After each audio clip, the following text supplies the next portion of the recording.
What's going on, everybody? It's Antonio from Ikari Press. We're on the Indiegogo, $64,777. Santana, baby. Triple cover pack is, of course, still ongoing. If you want it, head on over to Indiegogo or just type in ikaripress.com. It'll take you right there. Link, of course, is in the description. All right, so I wanted to talk about, the third episode of Game of Thrones, which I thought was incredible. It was just absolutely stunning. Now, I say that because I know some people. I saw some people's like, "Oh man, they did a Mary Sue thing with Arya, all that." I It wasn't, the Night King didn't go out the way I thought he was going to go out, but when you look, especially if you listen to the behind the scenes commentary that the producers did after the episode aired, where they pretty much lay out that they had been kind of, putting that stuff out there for a little while. And then you go back and you look and you go, wait a minute. So Melisandre, several seasons ago, she met Arya and she was like, "You're gonna close many eyes and brown eyes and green eyes." She's giving her the whole thing, and then she says that same thing before the Night King gets killed to Arya about the shutting the blue eyes thing, and I was like, "Whoa." So that's what I mean. That's one of those twists that I wasn't expecting, because I'm gonna be honest, I was hoping that Jon, especially after the Hard Home episode a few seasons ago, and you see how cocky the Night King was when he raised all those dead, I was like, yeah, man. They were. It seemed like they were setting up Jon to actually do what I was hoping he was gonna do. That's why they put it out there that Longclaw could actually hurt the Night King, because Jon killed a white or a White Walker, excuse me, because I keep that's one thing I keep forgetting. The White Walkers are also what George R. R. Martin refers to as the others in Game of Thrones, or A Song of Ice and Fire, because Game of Thrones is only the first books, but in the Song of Ice and Fire books, the characters are known as the others, but they're in the book. But White Walkers create whites, and basically it just sounds ridiculous. But a lot of good stuff in this episode. I really, really thought a lot of people were complaining, as you can see on the screen here, how dark the battle was and everything. I actually thought that had a nice effect for me on the story. I actually I was like, man, it's dark. You can't see what's going on. But at the same point in time, the characters couldn't see what was going on. Then that snow blizzard came up. Like, you had Dany and Jon, they're up there flying. They can't see. You were like, whoa. And then Viserion comes out. You was like, all that stuff. I was like, oh my God. It was just, I thought it kind of set a tone.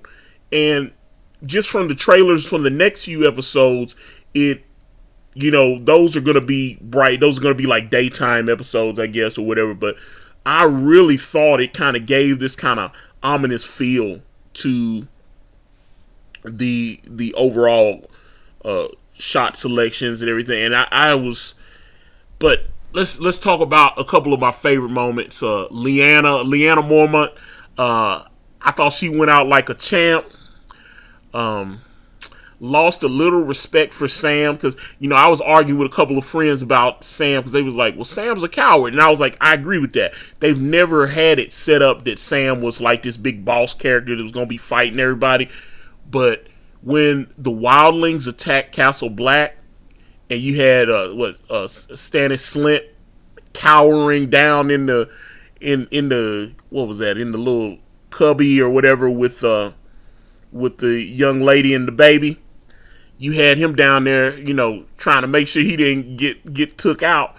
But Sam was up there fighting with the rest of the Night's Watch. I thought that was, he's never been a hero, but it looked like they had built his character up to be where he was, he's not a strong guy, but he's really smart, and he's always going to back his friends, and he's going to do whatever he has to do to, that's why, like when he got beat up, that when the episode where he lost his virginity after he got beat up, because those guys were going to take advantage of Gilly. They were going to do something to her and stuff, and even though he was outnumbered and he knew he was going to get beat, he was willing to get beat to death to fight for her. And then obviously Ghost came in and saved his bacon.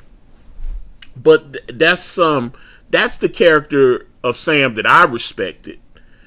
And so I felt like when he just completely freaked out and then just started crying, I was like, oh, and he got Dolores Ed killed, because Dolores Ed was trying to save him and he got took out trying to save him. And I was like, damn, Sam, you just went out like a sucker, man. What's going on with that? But, Leanna, loved how she went out, because, that's the toughest little 10-year-old girl. She's probably like 12 now, but man, that great actress. I was like, she's great. I just really admired what they did with her, because they talked about her. They didn't really have much plans for her. She was only going to be in like a scene or two when they cast her the previous season. She was just going to be, just in like one or two scenes. And she was so good, and the fan response to her was so strong that they were like, we got to do something and build her up, because that's why they figured out, they was like, let's actually write a death scene for her that makes an impact. So I really liked what they did with her. Again, Sam, Dolores Ed got killed. Jamie and Brienne getting dogpiled. I was like, whoa, man, there was a lot of that going on. And Grey Worm, I thought Grey Worm was going to die. I really thought, and a lot of Unsullied got killed. I figure Dany probably only has about half of her army now, because all the Dothrakis got slaughtered. They got waxed.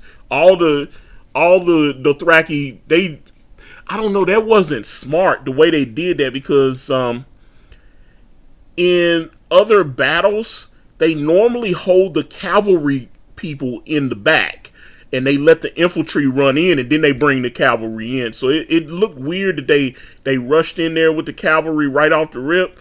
I thought that was a little strange. But I guess for the purpose of storytelling and impact, they just decided to just have it be like that. But yeah, they rode in there, got slaughtered, and then all the Unsullied rushed in, and I was just like, man, let's see. I really liked how they got, they took on Theon. I really liked how they handled him. Yeah, you knew he wasn't going to make it to the end, because it's even though he's still alive in the books, it's setting up that he's probably going to die in the books as well. So I saw that. And so if he went out, I liked the way he went out. I thought he was going to have another moment with Sansa, but he was obviously guarding Bran, and I thought that was, I understood it. Really liked Tyrion and Sansa. Some people was like, I thought they were going to make out or something before, when they were down there in the crypts.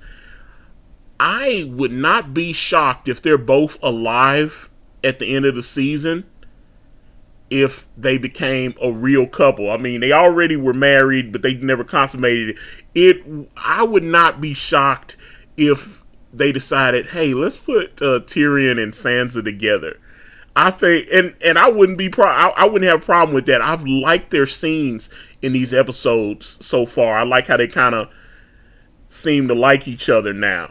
And it's just like, and not to mention, Sansa has said several times over the last few seasons, whenever she's been asked about Tyrion, that he treated her well. He never, did anything crazy to her and stuff. She's always had nice things to say about him. So, and I like that little scene where they thought they were going to die and Tyrion took her hand and kissed it and everything. I thought that was dope. So if they ended up putting them together, I would not have a problem with it.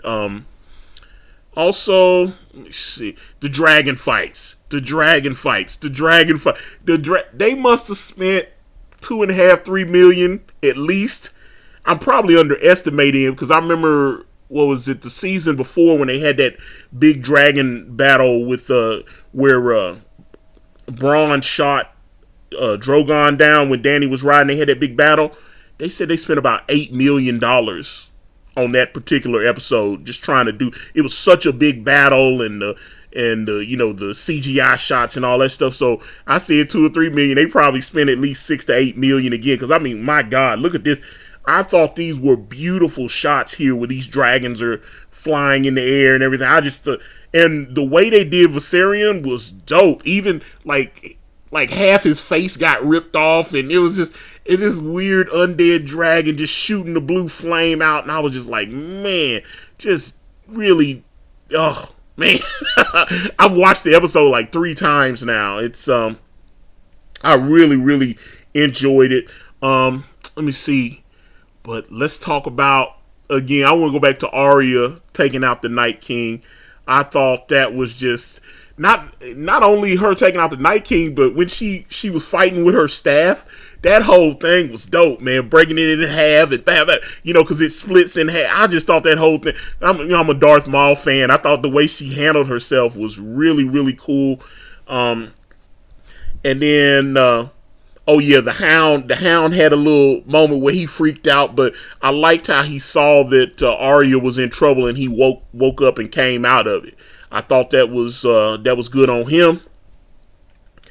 There was just so much. Just definitely a thumbs up on this episode. I know, like I said, I've seen too many people on Twitter and Facebook going, "Oh man, Night King went out like a bitch." Arya's overpowered. Again, I kind of thought Jon should have got that moment, but well, actually, I don't really know who Jon's supposed to fight now, because the Night King's dead. So now the only thing I can see Jon doing is just having Dany's back or whatever. So this is going to be Dany versus Cersei to me. And I don't think they'll have Arya, even though Arya has Cersei's name on her list. I don't see Arya killing Cersei, even though, they already let her kill the Night King. That would just be crazy to me if they let her kill Cersei. Not to mention, I believe that Jaime is going to kill Cersei. The books always kind of hinted that it was going to be Tyrion that killed Cersei. But the prophecy, or that Cersei was told by the gypsy, was that she would be killed by the younger brother. And yeah, Tyrion's her youngest brother, but she's also the older twin. So I believe that it will be Jaime that is going to see that, he's the Kingslayer. So Jaime's the Kingslayer. He already took out the Mad King. I would be shocked if Jaime doesn't take Cersei out. And a couple of things I can see happening: Jaime killing Cersei. Also, pretty sure Dany's going to end up being with child. That's going to, the whole sun rising in the west or whatever and setting in the east, whatever. That whole thing about her not being able to get pregnant. I believe she'll be pregnant with Jon Snow's baby. Definitely think. Now, someone told me that they think that Jaqen H'ghar is going to come to King's Landing to kill Arya after everything's over. So you'll think Arya's going to have a happy life with Gendry, and then Jaqen H'ghar is going to come out and, reveal his face and kill her. I could definitely see that happening. I'm going to be sad when it happens. I would love for Arya and Gendry to be able to be together, but I could see Jaqen coming up to settle up for the Faceless Men. I definitely see that happening. Melisandre, I've liked her and I've hated her during the show. She definitely earned some respect from me for all the good work that she did during this episode. I don't know, there's just so much good stuff about this one. But I am curious to know what you guys think. Let me know what you think about episode 3 of this final season of Game of Thrones. So with that being said, I'm going to wrap this video up. And if you guys want to reach out to me, I'm on Facebook, Instagram, Twitter, and right here on this YouTube channel. Everywhere is at Ikari Press. And if you type in IkariPress.com, it will take you directly to my Indiegogo campaign for my comic book series brand with the phenomenal Kanan White. We're on Teespring. We're on Amazon.com. The links to those are in the description. Thank you guys so much for watching. Like and subscribe. I'm out.